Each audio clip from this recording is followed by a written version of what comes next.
ഈശോ മിശിഹായ്ക്ക് സ്തുതിയായിരിക്കട്ടെ. നല്ലൊരു ദിവസം നിനക്ക് നേരുകയാണ്. ഇന്നത്തെ നിൻ്റെ ജീവിതത്തിൽ ഈശോയുടെ ഇടപെടലുകൾ ധാരാളമായിട്ടുണ്ടാകട്ടെ എന്ന് പ്രാർത്ഥിക്കുന്നു. നമ്മുടെ അനുദിന ജീവിതത്തിൽ പല രീതിയിൽ ദൈവം നമ്മുടെ ജീവിതത്തിലേക്ക് കടന്നു വരുന്നുണ്ട്. ഇന്ന് ചോദിക്കേണ്ട ഒരു ചോദ്യം, ജീവിതത്തിലേക്ക് കടന്നു വരുന്ന ദൈവത്തെ നാം സമയാസമയങ്ങളിൽ മനസ്സിലാക്കുന്നുണ്ടോ എന്നുള്ളതാണ്.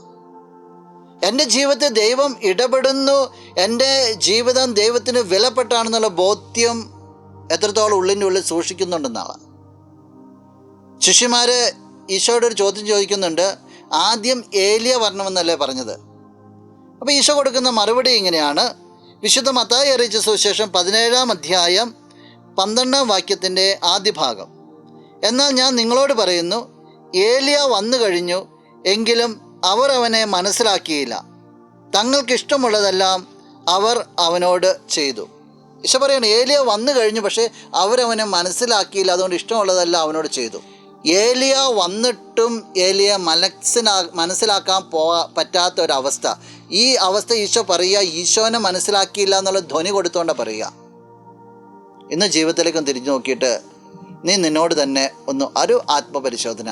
നിൻ്റെ ദൈവത്തെ, വിവിധ അവസരങ്ങളിൽ നിൻ്റെ ജീവിതത്തിൽ ഇടപെടുന്ന ദൈവത്തെ നീ എത്രത്തോളം മനസ്സിലാക്കുന്നുണ്ട്? ദൈവത്തെ എപ്പോഴും തിരിച്ചറിയാനും സ്നേഹിക്കുവാനും നിനക്ക് സാധിക്കട്ടെ. നമുക്ക് പ്രാർത്ഥിക്കാം. കണ്ണുകൾ അടച്ച് ശിരസ്സ് നമിക്കാം. നല്ലവനായ കർത്താവേ, നിന്നെ അങ്ങ് സ്തുതിക്കുന്നു, ആരാധിക്കുന്നു, മഹത്വപ്പെടുത്തുന്നു. നിൻ്റെ പിറവി തിരുനാളിന് വേണ്ടി ഒരുങ്ങുമ്പോൾ നിൻ്റെ നിറസാന്നിധ്യത്തെ ഓരോ നിമിഷങ്ങളും തിരിച്ചറിയുവാൻ, പല വ്യക്തികളോട് പല സാഹചര്യങ്ങളിലൂടെ കടന്നു വരുന്ന നിന്നെ തിരിച്ചറിയുവാൻ ഞങ്ങളെല്ലാവരും നീ സഹായിക്കണമേ.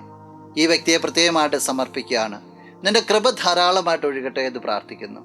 എല്ലാവിധ അപകടങ്ങളിൽ നിന്നും അനർത്ഥങ്ങളിൽ നിന്നും നിൻ്റെ നാമത്തിൽ ഈ വ്യക്തിക്ക് സംരക്ഷണം ഉണ്ടാകട്ടെ, ഇപ്പോഴും എപ്പോഴും എന്നേക്കും. ആമേൻ. ആദിയിലും അന്ത്യനും നീ